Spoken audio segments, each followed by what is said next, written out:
10th class CBSE 2023 MCQ question. If alpha and beta are the zeros of the polynomial x square minus 1, then the value of alpha plus beta is.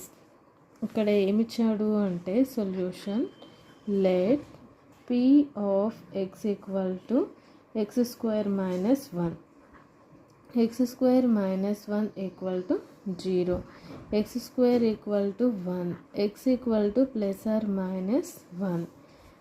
So the zeros are 1 and minus 1.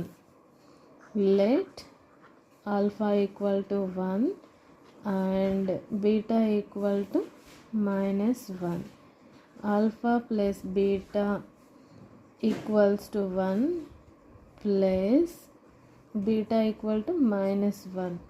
Alpha beta వాల్యూస్ని మనం substitute చేసాం. ఇక్కడ +1 -1 equal to 0 అంటే option D is answer.